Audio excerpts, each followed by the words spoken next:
বাইজিদ বুস্তামির ঘটনা আমরা সকলেই জানি। গভীর রাত, মাঘ মাসের শীতের রাত, অসুস্থ মা গভীর রাতে জেগে উঠলো, বলল বাইজিদ আমাকে পানি দাও। বাইজিদ ঘরের কোণে চলে গেলেন পানি খোঁজার জন্য। দেখলেন যে পানি নাই। তিনি এই পানির জন্য দৌড়ে চলে গেলেন কলের কূপের ওই দিকে। ওই সময় তো আর কূপ কাছে ছিল না, অনেক দূরে ছিল। কূপ থেকে পানি নিয়ে আসতে আসতে মা ঘুমিয়ে যায়। বাইজিদ এসে দেখলেন তার মা সজাগ নাই, মা ঘুমিয়ে গেছে। বাইজিদ পানির পেয়ালা নিয়ে মায়ের মাথার সামনে দাঁড়িয়ে যায়। সকালবেলা যখন তার মার ঘুম ভাঙে, মা চোখতে উপর দিকে তাকিয়ে দেখলেন বাইজিদ পানি নিয়ে দাঁড়িয়ে আছে। বলল বাইজিদ তুমি কেন পানি নিয়ে দাঁড়িয়ে আছো? বলল মা গভীর রাত্রে আপনি আমার কাছে পানি চেয়েছিলেন, ঘরের মধ্যে পানি ছিল না, অনেক দূর গিয়ে আমাকে পানি আনতে হয়েছে মা। আমি পানি এনে দেখলাম আপনার ঘুম চলে এসেছে মা, আপনি অসুস্থ, তার জন্য আমি আপনাকে জাগাই নাই মা। তুমি তো আমার মাথার পাশে পানির গ্লাসটা রেখে ঘুমিয়ে যেতে পারতে। বলল মা আমি যদি ঘুমিয়ে যাই, আপনি যদি আবার জেগে উঠে আমার কাছে পানি চান মা, আপনার কষ্ট হবে। এই জন্য আপনি যখনই জেগে উঠবেন সাথে সাথে আমি যত আপনার হাতে পানি পেয়ালাটা দিতে পারি মা। এই জন্য সারাটি রাত দাঁড়িয়ে দাঁড়িয়ে আপনার মাথার সামনে কাটিয়ে দিলাম। বাইজিদের মা নামাজ ঘুম থেকে উঠে গেলেন, হাত থেকে পানি নিয়ে পানি পান করলেন, ওযু করলেন, নামাজ পড়লেন। নামাজ পড়ে দুহাত আল্লাহর দরবারে তুলে বললেন আল্লাহ তাআলা আমার বাইজিদ আজকে আমার জন্য যতটুকু করেছে আল্লাহ, আমার মার কলিজা ঠান্ডা হয়ে গিয়েছে আল্লাহ। আয় আল্লাহ তাআলা আমি বাইজিদের মা বাইজিদের জন্য দোয়া করে যাই। বাইজিদ আজকে আমার জন্য যতটুকু করেছে আমি মা খুশি হয়ে গেলাম, আমি মা খুশি হয়ে আমার বাইজিদের জন্য দোয়া করলাম। আল্লাহ আপনি আমার বাইজিদকে এই দুনিয়াতে সম্মানিত বানাইয়া দিয়ে। বাইজিদকে আজকের এই পৃথিবীর মানুষ সম্মানের সাথে স্মরণ করে নাকি অসম্মানের সাথে? সম্মানের সাথে। কি জন্য? একমাত্র মায়ের দোয়ার কারণে। আরেকটা ঘটনা শুনুন। রাসূলের সাহাবী হওয়ার সৌভাগ্য ছিল ওয়াশ করুনি। তিনি শুধুমাত্র মায়ের খেদমতের জন্য রাসূলের সাহাবী হতে পারেন নাই। মা অসুস্থ ছিলেন, বৃদ্ধ ছিলেন, এজন্য মায়ের সেবা করার জন্য তিনি রাসূল পর্যন্ত যাইতে পারেন নাই। রাসূল দুনিয়া থেকে বিদায় নেওয়ার প্রাক্কালে এই ওয়াশকুরুনির জন্য আমার রাসূলের পবিত্র শরীরে জুব্বা মোবারক হাদিয়া দিয়ে গিয়েছিলেন। শুধু তাই নয়, ইসলামের দ্বিতীয় খলিফা হযরত ওমর রাদিয়াল্লাহু তাআলা আনহুকে আমার রাসূল বলেছিলেন ওমর আমি পৃথিবীতে যাওয়ার পর মদিনাতে এমন এক লোক আসবে যার নাম হবে ওয়াশকুরুনি। ওমর যদি তোমার ওয়াশকুরুনির সাথে তোমার সাক্ষাৎ হয়, ওমর ওয়াশকুরুনি থেকে পারলে তোমার জন্য একটু দোয়া নিও। চিন্তা করেন, কোথায় ওমর, অর্ধজাহানের খলিফা যিনি, যার ব্যাপারে রাসূল বলেছেন আমি বিশ্ব নবী যদি না হতাম, আমার পরে যদি কোনো নবী হতো তাহলে সেই ওমর হতো বিশ্ব নবী। সেই ওমরকে বলছেন যে ওয়াশকুরুনি এই মদিনাতে আসবে, যদি তোমার ওয়াশকুরুনির সাথে দেখা হয় তাহলে ওয়াশকুরুনি থেকে তুমি দোয়া নিও। কারণটা কি? একটাই কারণ তিনি সাহাবী হওয়ার যোগ্যতা অর্জন করার সুযোগ তার ছিল, শুধুমাত্র মায়ের খেদমত করার কারণে তিনি সাহাবী হতে পারেন নাই। আর তিনি সাহাবী হতে পারেন নাই, তাতে কি হয়েছে? মায়ের খেদমতের কারণে আল্লাহ তার এত সম্মান, এত ইজ্জত দিয়েছেন। উমরের মতো ব্যক্তিকে রাসূল বলেছেন যদি সুযোগ হয় তাহলে ওয়াশকুরুনি থেকে তুমি দোয়া নিও। এ হচ্ছে মা। উফিম ওয়ালা তানহারহুমা, সাবধান, মায়ের সাথে মাথা জাড়া দিয়ে, মায়ের সাথে মেজাজ গরম করে কথা বলো না, খারাপ আচরণ করো না। তোমার মুখ থেকে খারাপ আচরণ বের হয়ে সাবধান, মায়ের মনে কষ্ট গিয়ে মায়ের মুখ থেকে শব্দটিও যদি বের হয় তাহলে তোমার এই জীবন ধ্বংস, ওই জীবনও ধ্বংস। আমি যদি আল্লাহকে প্রশ্ন করি আল্লাহ তাআলা আপনি আমাদেরকে নির্দেশ দিয়েছেন, আদেশ করেছেন আমরা যাতে আপনি ব্যতীত আর কারো ইবাদত না করি, আমরা কেন আপনার ইবাদত করব? আমি যদি আল্লাহকে প্রশ্নটা করি, আল্লাহ তাআলা আমার প্রশ্নের জবাব দিচ্ছেন, হাল আতা আলাল ইনসানি হিনুম মিনাদ দাহরি লাম ইয়াকুন শাইআম মাযকুরা। 29 নং পারার 21 নং পৃষ্ঠা সূরাতুদ দাহরের প্রথম আয়াত থেকে বলছিলাম, আল্লাহ তাআলা পৃথিবীর প্রতিটা মানুষকে লক্ষ্য করে বলেন, তোমাদের জীবনে কি এমন একটা সময় অতিবাহিত হয় নাই, হিনুম মিনাদ দাহরি লাম ইয়াকুন শাইআম মাযকুরা, তোমাদের জীবনে কি এমন একটা সময় অতিবাহিত হয় নাই, উল্লেখযোগ্য বিষয়বস্তু হিসেবে তুমি কোনো পরিগণিত ছিলে না, তোমাকে কেউ চিনত না, তোমাকে কেউ জানতো না, তুমি যে দুনিয়া আসবে এটাও কেউ জানতো না। তাহলে যিনি আমাকে দুনিয়ায় পাঠিয়েছেন, দুনিয়ায় পাঠানোর পর যিনি আমাকে পরিচয় করিয়ে দিয়েছেন, যিনি আমাকে সৃষ্টি করেছেন, যিনি আমাকে রিজিক দিয়েছেন, যিনি আমাকে পরিপূর্ণ একটা মানুষ বানিয়ে পৃথিবীতে পাঠিয়ে পৃথিবীর মানুষের কাছে আমাদেরকে পরিচয় করিয়ে দিয়েছেন, তিনি পৃথিবীর কেউ না, তিনি হচ্ছেন আল্লাহ। তিনি কে? আল্লাহ। আল্লাহ আমাদেরকে বলছেন, তোমাদের কোনো পরিচয় ছিল না, উল্লেখযোগ্য বিষয়বস্তু হিসেবে তোমরা পরিগণিত ছিলে না, তোমাদেরকে কেউ চিনত না, কেউ জানতো না। আমি আল্লাহ তোমাকে দুনিয়াতে পরিচিত করিয়েছি, আমি আল্লাহ তোমাকে দুনিয়ার মানুষের কাছে গ্রহণযোগ্যতা দিয়েছি। আমি যদি আল্লাহকে আবারও প্রশ্ন করি, আল্লাহ তাআলা আপনি বলেছেন আমি গ্রহণযোগ্যতা ছিল না আমার, আপনি আমাকে সৃষ্টি করেছেন, আপনি আমাকে কি থেকে সৃষ্টি করেছেন? আল্লাহ তাআলা বলেন, খুলিকা মিম মাইন দাফিক, আমি আল্লাহ তাআলা তোমাকে সৃষ্টি করেছি স্থলিত ব্যাগে এক ফোঁটা পানি থেকে। ইয়াখরুজু মিন বাইনিস সুলবি ওয়াত তারাইব, আমি যদি আল্লাহকে বলি, আল্লাহ আপনি আমাকে বলেছেন সবেগে স্থলিত পানি থেকে আপনি আমাকে সৃষ্টি করেছেন, সেই পানিটা কিসের পানি? আটলান্টিক মহাসাগরের পানি নাকি? আমার বাড়ির সামনে যে পুকুর আছে সেই পুকুরের পানি নাকি? আমার বাড়ির ভিতরে যে টিউবওয়েল আছে ঠিক সেই টিউবওয়েলের পানি নাকি?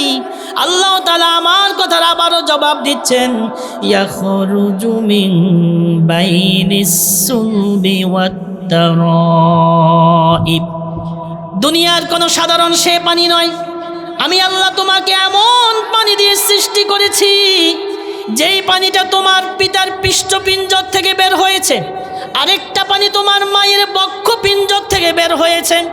তোমার পিতার পৃষ্ঠপিঞ্জর থেকে বের হওয়া পানি, তোমার মায়ের বক্ষপিঞ্জর থেকে বের হওয়া পানি, দুটোটা পানিকে একসাথ করে আমি আল্লাহ তাআলা তোমার সৃষ্টির সূচনা করে দিয়েছি।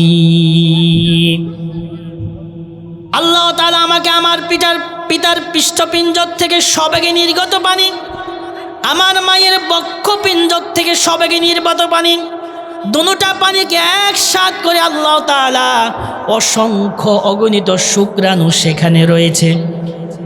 আল্লাহ তাআলা যে পানির কথা বলেছেন, বর্তমান চিকিৎসা বিজ্ঞান সেটা নিয়ে গবেষণা করেছেন, গবেষণা করে দেখলো একটা নয় দুইটা নয়, আমার পিতা বা আমার মাতার যে পানি নির্গত হয়ে আমাকে সৃষ্টি করা হয়েছে, ওই পানির মধ্যে একটা নয় দুইটা নয় 2 কোটি শুক্রাণু ছিল।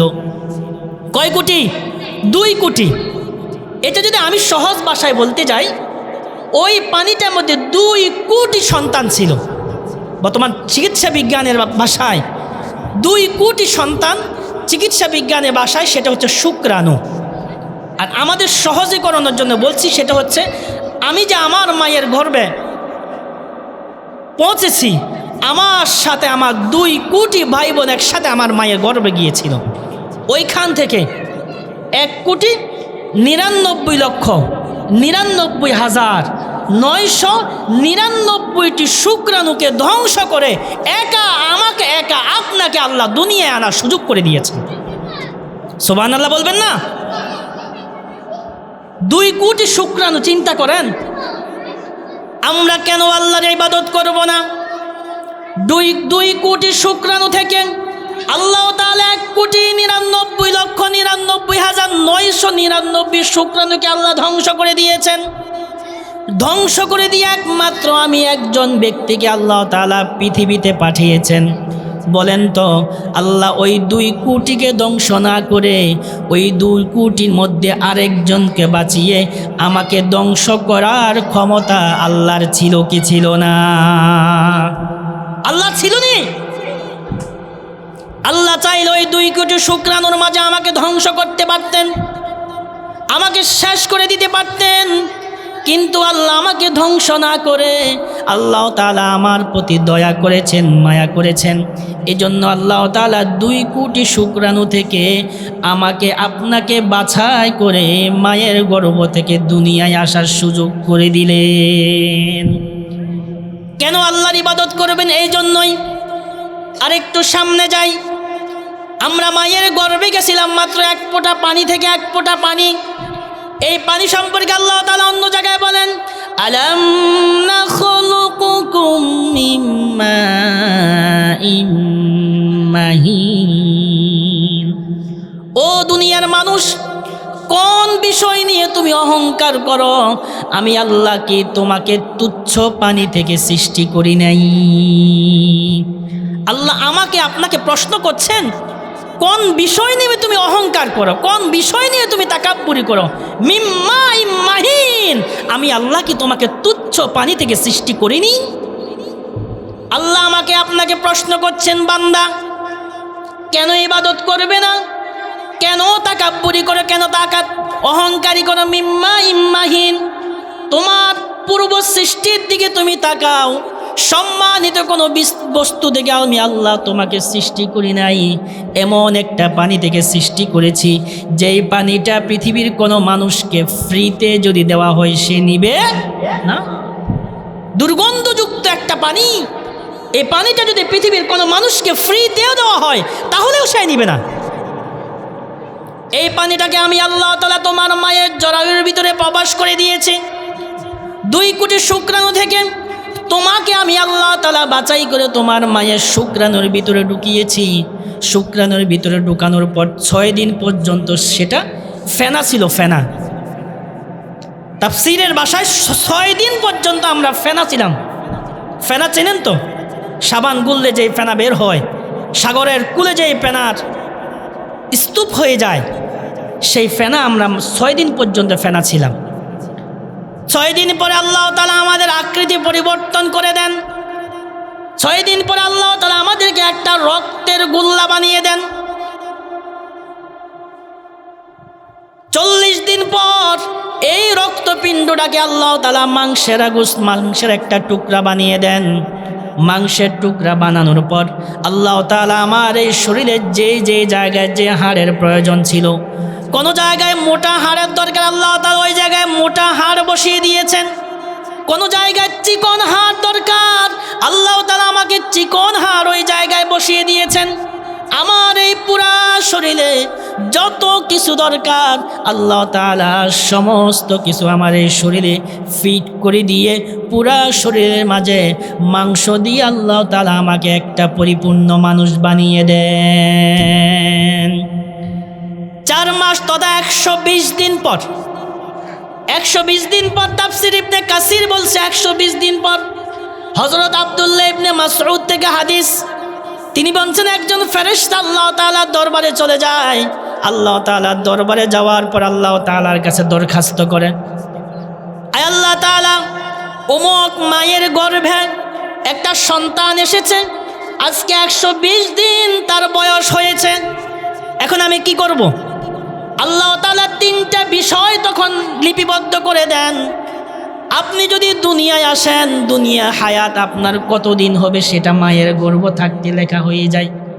পৃথিবীতে আপনি কয়দিন বাঁচবেন, পৃথিবীতে আপনি কয়দিন বাঁচবেন এটা মায়ের গর্ভে থাকতে লেখা হয়ে যায়। যার কারণে কোনো সন্তান মায়ের গর্ভে থাকতে মারা যায়, কোনো সন্তান মায়ের গর্ভ থেকে বের হওয়ার পর মাত্র কয়েকটা সেকেন্ড বাঁচে। কোন সন্তান 2-1 দিন বাঁচে, কোন সন্তান কয়েক মাস বাঁচে। আর আল্লাহ যদি চান পৃথিবীর কোন মানুষ 100-150 বছর পর্যন্ত বাঁচতে পারে। এই হায়াত দেওয়ার ক্ষমতা কার? আল্লাহর। পৃথিবীর কারো হাতে। সর্বপ্রথম তার হায়াত লিপিবদ্ধ হয়ে যায়, সেই কতদিন হায়াত পাবে, সে কি ছেলে হবে নাকি মেয়ে হবে, সেটা মায়ের গর্ভে থাকতে 120 দিনে মাথা লিপিবদ্ধ হয়ে যায়। যার কারণে বর্তমান চিকিৎসা বিজ্ঞান বলছেন 6 মাস আগে কোনো ডাক্তার, পৃথিবীর কোনো মেশিন সন্তান নির্ণয় করতে পারে না। পৃথিবীর কোনো মেশিন 6 মাস আগে এটা কি ছেলে হবে নাকি মেয়ে হবে সেটা নির্ণয় করতে পারে না।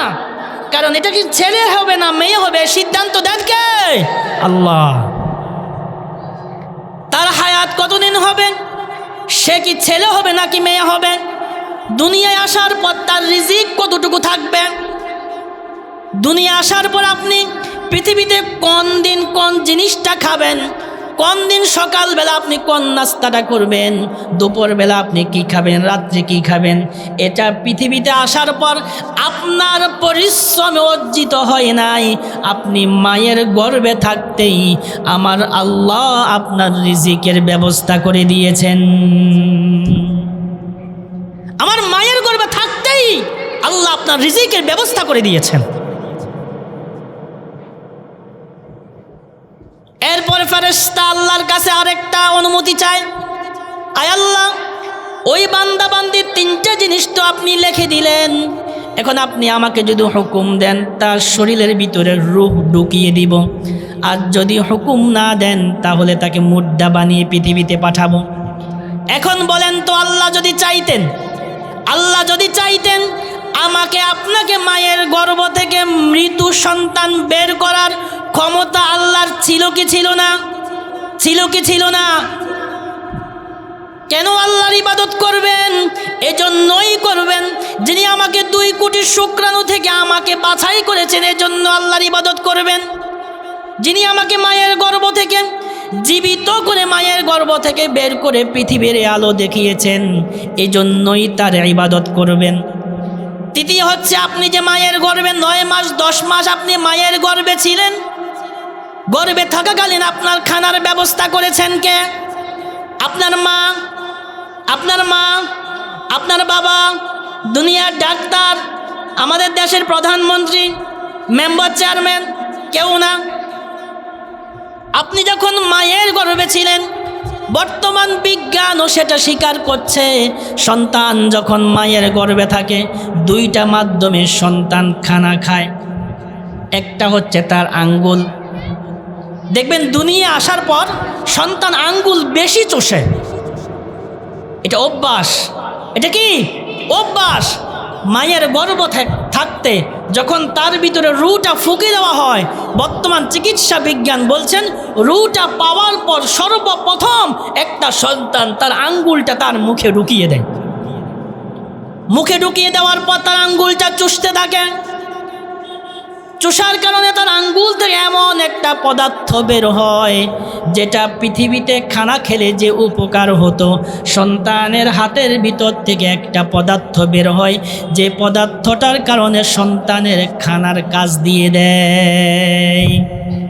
দ্বিতীয় হচ্ছে, মায়ের নাভির সাথে সন্তানের নাভির একটা তার আল্লাহ তাআলা সংযোগ করে দেন। সন্তানের নাভি আর মায়ের নাভির সাথে একটা পাইপ আল্লাহ তাআলা সংযুক্ত করে দেন।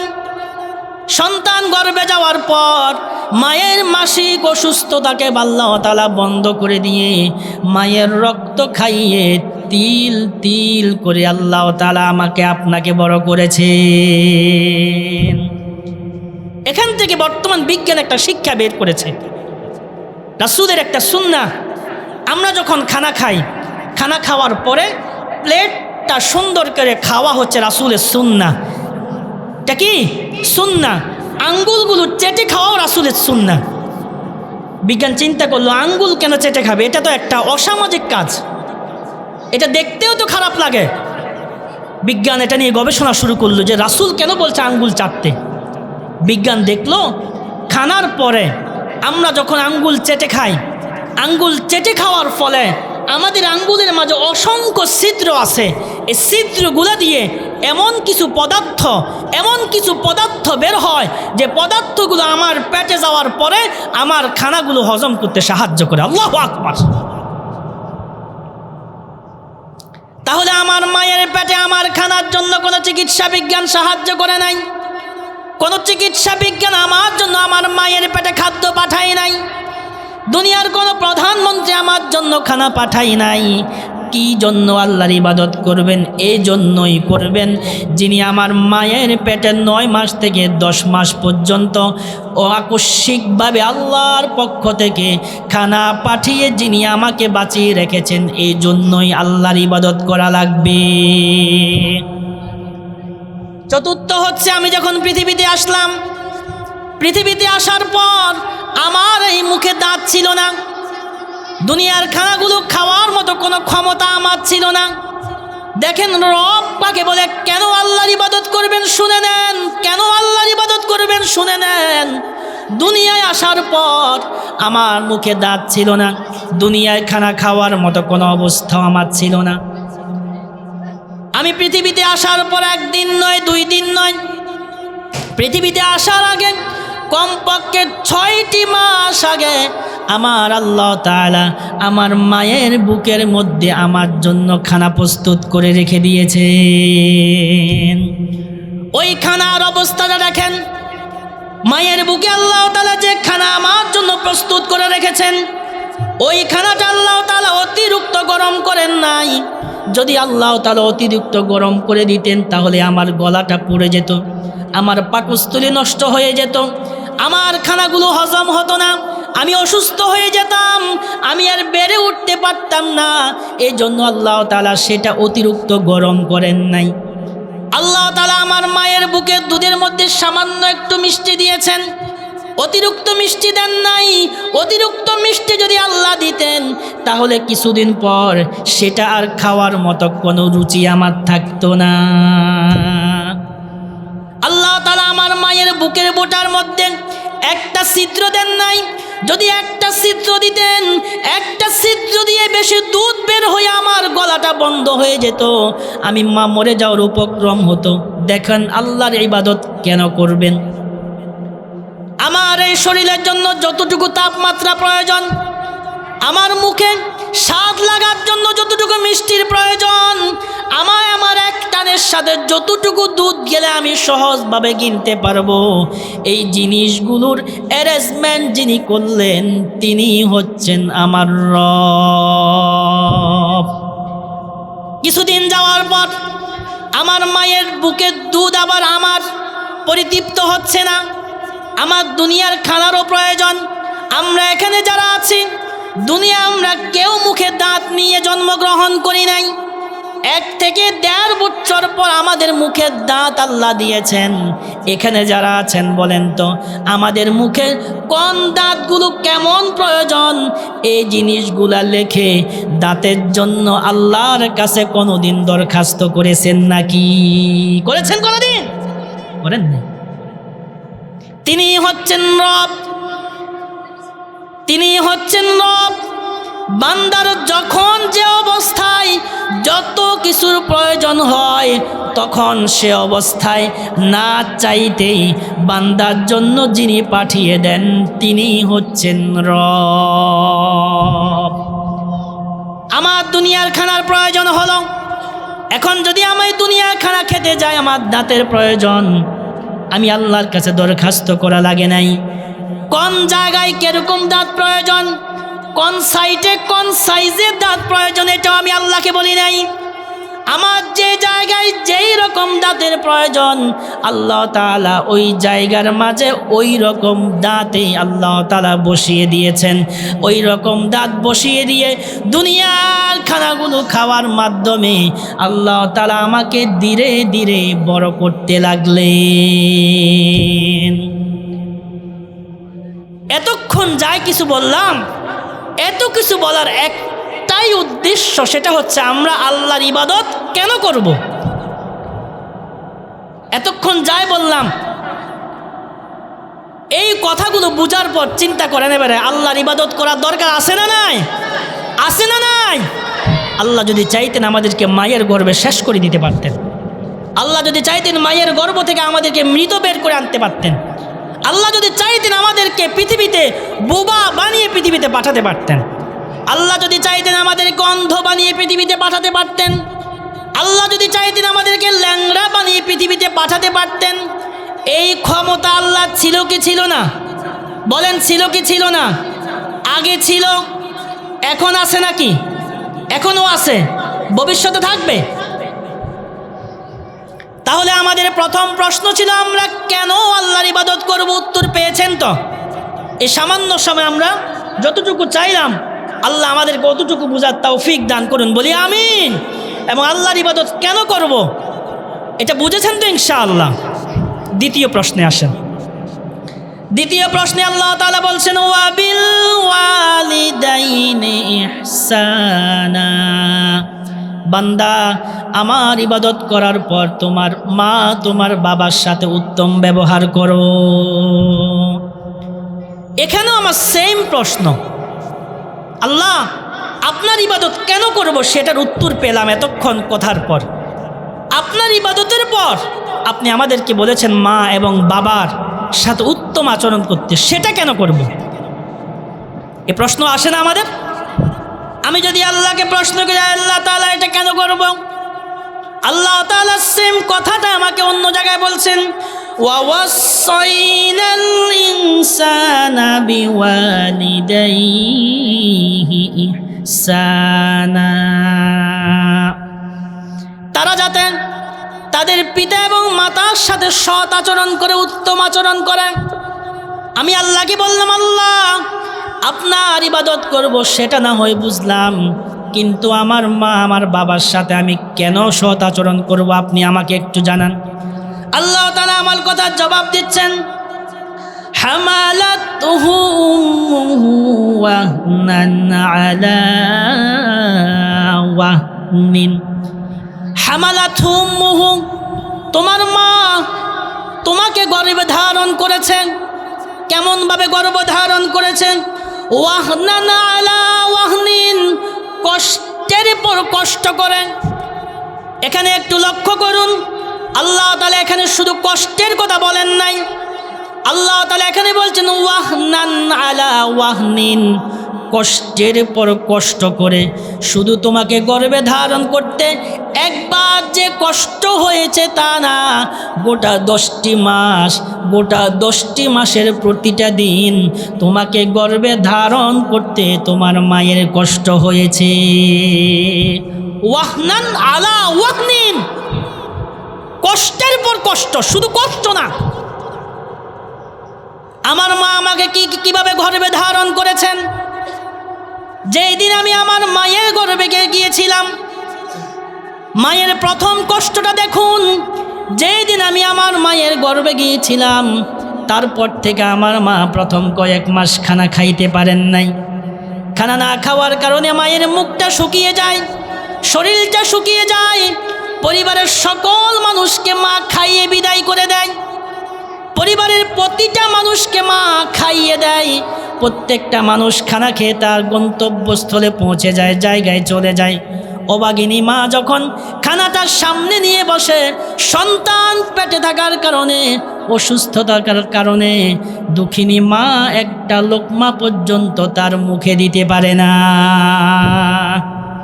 পেট ভরা খিদা থাকে, পেট ভরা খিদা থাকে, মনে হয় যেন পুরা পৃথিবীটা খেয়ে ফেলতে পারবে। কিন্তু সন্তান গর্ভে থাকার কারণে, অসুস্থতার কারণে মা খানাগুলো সঠিকভাবে খাইতে পারে না। সামনে খানার প্লেট নিয়ে দুঃখ বড় অন্তর নিয়ে উঠে যায়। একটু পর মা আবার খেতে বসে। দুঃখ তো মানে না রে বাবা। দেখেন এত কষ্ট করার পরেও পৃথিবীর কোনো মা তার গর্ভের সন্তানকে কোনোদিন বদদোয়া দেয় না। দিনকে দিন মা খানা খাইতে পারে না, শরীরটা দুর্বল হয়ে যায়, শরীরটা অসুস্থ হয়ে যায়। যাইতে যাইতে যখন 120 দিন পার হয়ে যায়, 120 দিন পরে যখন আল্লাহর হুকুমে সন্তানের ভিতরে রূহটা ফুঁকে দেওয়া হয়, তখন সন্তান একটু লড়াচড়া করে উঠে। যখনই সন্তান লড়াচড়া করে উঠে, 120 দিনের কষ্ট এই মুহূর্তের মাঝে একজন মা ভুলে যায়। 120টা দিন মা যে খাইতে পারে নাই, পরিবারের সকল মানুষকে মা খানার ব্যবস্থা করে দিয়েছে, কিন্তু নিজে খেতে বসেছে, খাইতে পারে না। না খাওয়ার পরে নিজে অসুস্থ হয়ে গিয়েছে, তারপরেও পেটের সন্তানকে কোনোদিন মা বদদুয়া দেয়নি। যখনই সন্তানটা লড়াচড়া করে উঠে, তখন প্রিয়তম স্বামীকে সে খুশির সংবাদ দেয়। হঠাৎ যখন একদিন সন্তানের লড়াচড়া বন্ধ হয়ে যায়, মা পাগলের মতো স্থির হয়ে যায়। স্বামীর সাথে আলোচনা করেন, প্রতিবেশীর সাথে আলোচনা করেন, আমার সন্তান তো আজকে কয়েকদিন পর্যন্ত লড়াচড়া করছে না। এমন অবস্থায় মা অস্থির হয়ে যায়, পাগলের মতো হয়ে যায়। ডাক্তারের কাছে নিয়ে যায়। যখনই আবার সন্তান লড়াচড়া করে ওঠে, তখন দুঃখনী মার এই অন্তরের সমস্ত পেরেশানি, সমস্ত দুঃখ অল্প সময়ের মধ্যে বিদায় নিয়ে চলে যায়। এজন্য আল্লাহ তাআলা বলছেন, হামালাত হুমুহু ওয়াহনান আলা ওয়াহানিন। তোমার মা তোমাকে কষ্টের পর কষ্ট, শুধু কষ্ট না, কষ্টের পর কষ্ট করে তোমার মা তোমাকে গর্ভে ধারণ করেছে। বর্তমান চিকিৎসা বিজ্ঞান বলছেন, একটা সন্তান তার মায়ের গর্ভে থাকতে একদিন একবার নয়, দুইবার নয়, কমপক্ষে 337 বার একটা সন্তান তার মায়ের কলিজার মধ্যে আঘাত করে। জীবিত একটা মানুষ জীবিত আরেকটা মানুষকে পেটে নিয়ে 24টা ঘন্টা চলতে থাকে। পৃথিবীর সমস্ত মানুষ ঘুমিয়ে যায়, মা ডান কাত হয়ে ঘুমায়। ডান কাত হয়ে ঘুমানোর কারণে মা ঘুমাতে পারে না। মা বাম কাতে চলে যায়, বাম কাতেও সে ঘুমাতে পারে না। মা সোজা হয়ে ঘুমিয়ে যায়, সোজাও ঘুমাতে পারে না। গভীর রাত বাড়ির সমস্ত মানুষগুলো ঘুমিয়ে যায়। পেটে খিদে নিয়ে মা চোখে ঘুম নিয়ে ঘুমাতে যায়, কিন্তু সন্তান বড় হওয়ার কারণে মা ঘুমাতে পারে না। মা ঘুম থেকে উঠে যায়, মা ঘুম থেকে দাঁড়িয়ে যায়, বাড়ির চতুর্পাশ হাঁটতে থাকে। রাত পোহায়ে যায়, 1 রাত নয়, 2 রাত নয়, এরকম অসংখ্য রাত আমার মা, তোমার মা তোমার জন্য না ঘুমিয়ে কাটিয়ে দেয়। এত কষ্ট করার পরেও মা কোনো পেটের সন্তানকে কোনোদিন গজব দেয় না। এত কষ্ট পাওয়ার পরেও মা কোনোদিন নিজ সন্তানকে গজব দেয় না। সন্তান যখন লড়াচড়া বন্ধ হয়ে যায়, বলছিলাম, মা পাগলের মতো হয়ে যায়, নামাজে দাঁড়িয়ে যায়, সেজদায় পড়ে যায়, দুহাত আল্লাহর দরবারে উঠিয়ে বলে, আল্লাহ, এতদিন পর্যন্ত আমার সন্তান লড়াচড়া করেছে, অনেক খুশিতে ছিলাম, আনন্দে ছিলাম। ও আল্লাহ, আজকে যে আমার সন্তান লড়ে না, ও মালিক, তোমার কাছে আমার সন্তানের প্রাণ ভিক্ষা চাই। আমার জীবন নিয়ে যাও, তারপরেও আমার সন্তানের জীবন নিও না। আমার জীবন নিয়ে নাও, আমার সন্তানের জীবন নিও না। এজন্য আল্লাহ তাআলা বলছেন, ওয়াহনান আলা ওয়াহনিন, তোমার মা কষ্টের পর কষ্ট করে তোমাকে গর্ভে ধারণ করেছে। এই কষ্টের পরিসীমা, এই কষ্টের পরিধি একজন মা ছাড়া পৃথিবীর আর কোনো মানুষ জানে না। সন্তান যখন দুনিয়া আসার সময় হয়ে যায়, অভাগিনী মা গভীর রাত তার স্বামীর পায়ে ধরে পড়ে থাকেন, হাত ধরে পড়ে থাকে, প্রিয় স্বামী, এবার হয়তো আর বাঁচব না রে স্বামী, মনে হচ্ছে যেন আমার জীবনের শেষ সন্তান আমি প্রসব করব। আমার সন্তানকে রেখে গেলাম, সম্পদ রেখে গেলাম, সকল কিছু তোমার হাতে রেখে গেলাম। ঘর সংসার করতে গিয়ে যদি কোনো তোমার সাথে বেয়াদবি করি, তাহলে স্বামী হয়ে বলছি, স্ত্রী হয়ে বলছি, আমার জীবনের সমস্ত অপরাধগুলি তুমি ক্ষমা করে দিও। আর আল্লাহ যদি চাহেন, কাল কিয়ামতের জান্নাতে আমার আর তোমার আল্লাহ দেখা করিয়ে দিবে। সন্তান দুনিয়া আসার সময় হয়ে যায়,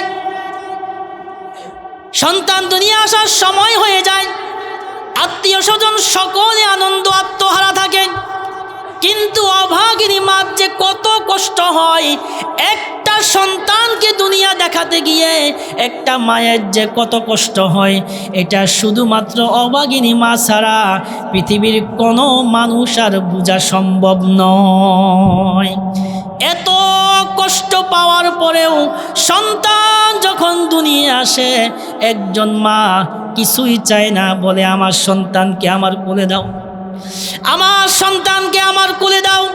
দীর্ঘ 10টি মাস আমি এই সন্তানকে পেটে ধরেছি, কত লাথি খেয়েছি, কত কষ্ট পেয়েছি, অসংখ্য রাত না ঘুমিয়ে কাটিয়ে দিয়েছি, অসংখ্য দিন না খাইয়ে কাটিয়ে দিয়েছি। আমার সন্তানকে আমার কোলে দাও। আমার মায়ের সামনে যখন আমাকে ধরে, আপনার মায়ের সামনে যখন আপনাকে ধরেছিল, 10 মাস 10 দিনের সমস্ত কষ্ট মা ভুলে গিয়ে আমাকে মায়ের বুকের সামনে জড়িয়ে নেয়। এই হচ্ছে মা, এই হচ্ছে মা, এই হচ্ছে মা যিনি আমাকে প্রচণ্ড শীতের বেলায় মা ঘুমোতে পারে না, সন্তান প্রস্রাব করে দিয়েছে একটা কাপড়ে, মা সেটা চেঞ্জ করে আরেকটা কাপড় পরিয়ে দেন। এভাবে যেতে যেতে কয়েকটা কাপড়, যখন আর কোনো কাপড় থাকে না, তখন সন্তানকে কোথায় ঘুম পাড়াবে? ও বাবা, অভাগিনী মা তখন সন্তানের প্রস্রাবের জায়গার মাঝে মা ঘুমিয়ে যায়, আর আমাকে আপনাকে মায়ের গরম করা জায়গায় রেখে আমাদেরকে সুন্দরভাবে ঘুমানোর ব্যবস্থা করে দেয়। এই হচ্ছে মা, এই হচ্ছে মা, যিনি নিজের জীবনকে বাজি রেখে আমাকে পৃথিবীর আলো দেখিয়েছেন, যিনি অসংখ্য কষ্ট সহ্য করে আমাকে এই পৃথিবীর আলো দেখিয়েছেন। এজন্য আল্লাহ তাআলা বলছেন, প্রথম আমার ইবাদত করো, দ্বিতীয়ত যে পিতা যে মাতার মাধ্যমে তুমি দুনিয়া এসেছো, দুনিয়া আলো দেখেছো, তাদের সাথে সৎ ব্যবহার করো, উত্তম আচরণ করো। ও মুসলমান, আজকে আমরা আল্লাহর ইবাদত থেকেও দূরে আছি, আর পিতা মাতার সাথে কেমন আচরণ করছি এটা বলার আর অপেক্ষা রাখে না। রাসূল করিম সাল্লাল্লাহু আলাইহি ওয়াসাল্লামকে প্রশ্ন করা হলো, মান আহাক্কুন নাস বিহুসনি সাহাবাতি, ও রাসূল, আমরা কার সাথে উত্তম আচরণ করব, কোন মানুষের সাথে উত্তম আচরণ করব? রাসূল বললেন, ক্বালা উম্মুকা, তোমার মায়ের সাথে। আবার প্রশ্ন করা হলো, ক্বালা সুম্মা মান, ক্বাল, ও রাসূল, এরপরে কার সাথে? রাসূল বললেন, ক্বাল সুম্মা উম্মুকা, তোমার মায়ের সাথে। আবারও প্রশ্ন করা হলো, কার সাথে উত্তম ব্যবহার করব? রাসূল বললেন, উম্মুকা, তোমার মায়ের সাথে। আবার প্রশ্ন করা হলো, রাসূল কার সাথে উত্তম ব্যবহার করব? রাসূল বললেন, ক্বালা আবুকা, তোমার পিতার সাথে। বলেন তো, মায়ের সাথে উত্তম ব্যবহার করার নির্দেশ রাসূল কয়বার দিয়েছেন? কয়বার? 3 বার দিয়েছেন। মুহাদ্দিসিনে কেরাম এটার ব্যাখ্যা লিখেছেন, কেন 3 বার দিয়েছেন? কারণ মা আমাকে দুনিয়ায় দেখাতে গিয়ে মা সবচাইতে বড় বড় 3টা কষ্ট করেছেন। মা আমাকে পৃথিবী দেখাতে গিয়ে সবচাইতে বড় বড় 3টা কষ্ট করেছেন। প্রথম কষ্ট হচ্ছে, মা আমাকে 1 দিন নয় 2 দিন নয়, টানা 10 মাস 10 দিন মা আমাকে গর্ভে ধারণ করেছেন। দ্বিতীয় হচ্ছে, পৃথিবীর সমস্ত কষ্ট যদি এক পাল্লায় রাখা হয়, আর আমার মা আমাকে ভূমিষ্ঠ করতে গিয়ে যে কষ্ট করেছেন, পৃথিবীর সমস্ত কষ্টের চাইতো আমার মার ভূমিষ্ঠ কষ্টটা অনেক বেশি হয়েছে। চতুর্থ হচ্ছে, 1 দিন নয় 2 দিন নয়, কমপক্ষে 2.5 বছর আমার মা আমাকে দুধ পান করিয়েছেন। 3টে কষ্ট। একটা হচ্ছে, মা আমাকে অনেক কষ্টে গর্ভে ধারণ করেছেন। দ্বিতীয় কষ্ট, মা আমাকে 10 মাস 10 দিন মা আমাকে পেটে রেখেছেন। তৃতীয় কষ্ট, মা আমাকে অনেক কষ্ট করে পৃথিবী দেখিয়েছেন। 2.5 মাস 2.5 বছর মা আমাকে দুধ পান করিয়েছেন। এই 3টা কষ্টের কারণে তিনটা কষ্টের কারণে রাসূল বলেছেন তোমার মায়ের কথা 3 বার বললাম, কারণ তোমাকে এই পৃথিবীর আলোটা দেখাতে গিয়ে মা যে কত কষ্ট করেছে এটা মা ছাড়া পৃথিবীর কোনো মানুষ আর জানবে না।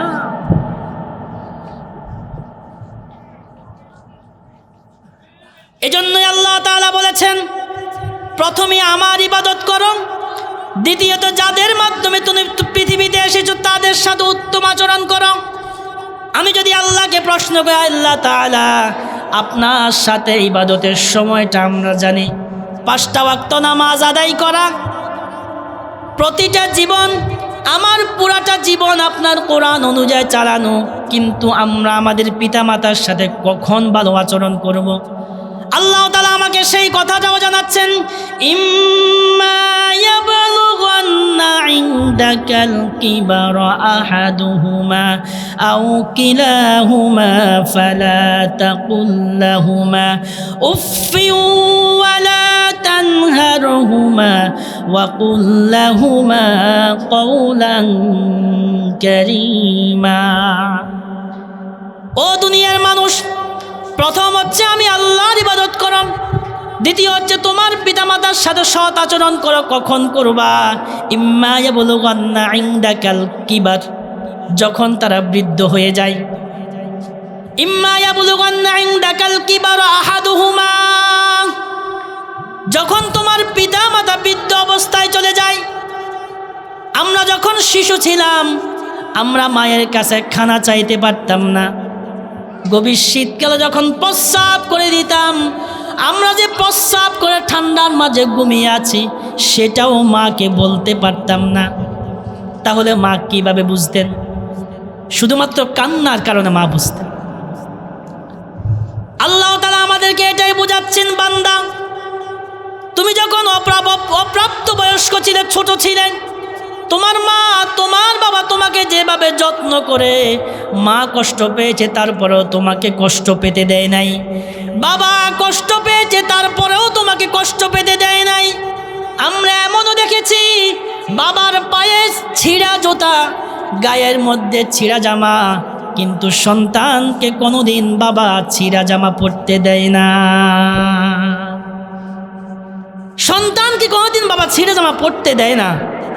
নিজে ভালোটা খাইতে খাইতে মন চায়। আমার চোখে দেখা, আমি একদিন নাস্তা এনেছিলাম, ভালো মানের একটা নাস্তা বাসায় নিয়ে এসেছিলাম। আমার ফুফু তখন ছিল, ওনার মেয়ে ছিল, সবাইকে ভাগ করে দেওয়া হলো, সবাই যার যারটা খেয়ে ফেলেছে, কিন্তু মা খাচ্ছে না। পরে প্রশ্ন করলাম, কেন খাচ্ছেন না? বলল, যে নাস্তাটা আজকে এনেছো এই নাস্তাটা আমার সন্তান অনেক বেশি পছন্দ করে, তাকে তো দিয়েছি। তাকে দিয়েছো ঠিক, তাকে দিয়েছো ঠিক, সে খাওয়ার পরে আমার থেকে এটা নেবে। দেখেন, একজন মা নিজে খাইতে মন চায়, ঘরের মাছের বড় মাথা সেটা কিন্তু মা খাইতে মন চায়, কিন্তু মা জানে তার কোন সন্তানটা এই মাছের মাথাটা পছন্দ করে, এই জন্য মা খায় না। এই জন্য মা খায় না। সন্তান কষ্ট পাক এটা পৃথিবীর কোনো পিতামাতা চায় না, বরঞ্চ পিতামাতা কষ্ট পেয়ে সন্তানকে ভালো থাক, আমার সন্তান ভালো থাক, এটা পৃথিবীর প্রতিটা পিতামাতা চায়। এজন্য আল্লাহ তাআলা আমাদেরকে বলছেন, ইম্মা ইয়াবলুগান্না ইনদাকাল কিবার আহাদুহুমা আও কিলাহুমা, যখন তোমার পিতামাতার বার্ধক্য অবস্থায় পৌঁছে যাবে, তোমাদেরকে তোমার পিতামাতা যেভাবে শিশুকালে যত্ন করেছে, আদর করেছে, মায়া করেছে, মোহাব্বত করেছে, বৃদ্ধ অবস্থায় যখন তোমার পিতামাতা চলে যাবে, তখন তুমিও তোমার পিতামাতাকে তোমার শৈশবকালের মতো তুমিও তোমার পিতামাতার যত্ন নিও। এজন্যই আমি বলি, এখন শীতকাল, প্রতিদিন মায়ের কম্বলটা আপনি রোদে দিয়ে দিবেন। রোদে দেওয়ার পর মা যখন রাত্রে গভীর শীতের সময় ঘুমাতে যাবে, কম্বলটা যখন মা খুলবে, গরম কম্বলটা যখন মায়ের গায়ে পড়বে, মা যদি মুখে দিয়েও দোয়া নাও করে, খোদার কসম করে বললাম মুসলমান, মায়ের অন্তর থেকে দোয়াটা তোমার কলিজা পর্যন্ত পৌঁছে যাবে।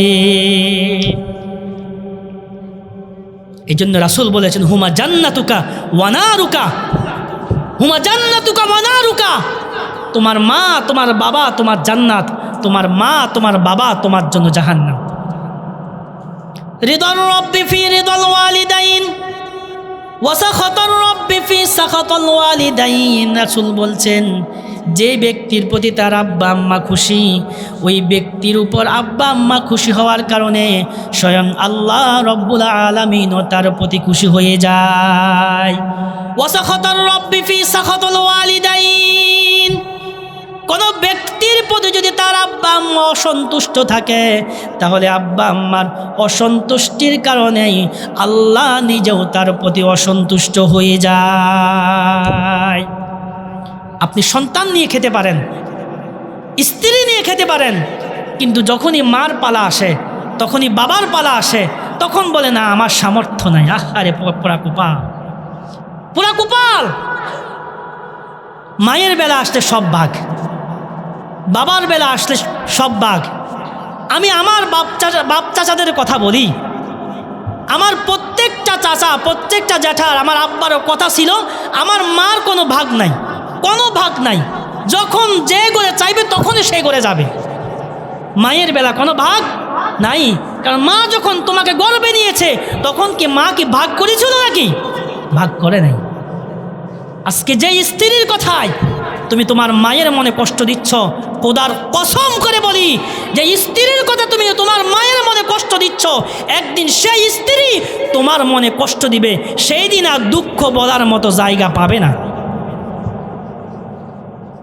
মা তো তোমাকে নিয়ে ভাগ করেনি, তুমি কেন মাকে নিয়ে ভাগ করছো? তুমি কেন মাকে নিয়ে ভাগ করছো? আজকে তোমার সন্তানের সামনে তুমি তোমার মায়ের সামনে মায়ের সাথে খারাপ আচরণ করছো। ও মুসলমান, একদিন তুমিও বাবা হবে, একদিন তুমিও শ্বশুর হবে, একদিন তুমিও শাশুড়ি হবে। আজকে তুমি তোমার শাশুড়ির সাথে যে তুমি তোমার স্বামীর জীবনে এসেছো তার সুসময়ে, যখন সে কিছু করে খেতে পারে, কিন্তু তোমার স্বামীর যখন কষ্টের সময় ছিল তখন তুমি কই ছিলে? এই জন্য আসুন আল্লাহর ইবাদত করুন, পিতামাতার খেদমত করুন, যতটুকু তৌফিক দান করে, যতটুকু সামর্থ্য আছে, অন্তত পিতামাতার সাথে তার যদি খাওয়াইতে না পারে, সে সামর্থ্য যদি না থাকে, অন্তত তাদের সাথে ভালো আচরণ করুন, উত্তম আচরণ করুন, সুন্দর আচরণ করুন। হতে পারে এই আচরণটুকুই কাল কিয়ামতের দিন আপনার জন্য নাজাতের উসিলা হয়ে যেতে পারে। তাহলে আজকে আমাদের দুইটা প্রশ্ন ছিল। একটা ছিল আমরা কেন আল্লাহর ইবাদত করব, সেটার উত্তর পেয়েছেন কি না? দ্বিতীয় হচ্ছে আমরা কেন পিতামাতার সাথে ভালো আচরণ করব, সেটার উত্তর আমরা দেওয়ার চেষ্টা করেছি। সুতরাং আজকের এই ওয়াজের সারমর্ম হচ্ছে, এক হচ্ছে আমরা ইবাদত করব কার? আল্লাহর। ইবাদত করব কার? আল্লাহর। আর দ্বিতীয় হচ্ছে আমার পক্ষ থেকে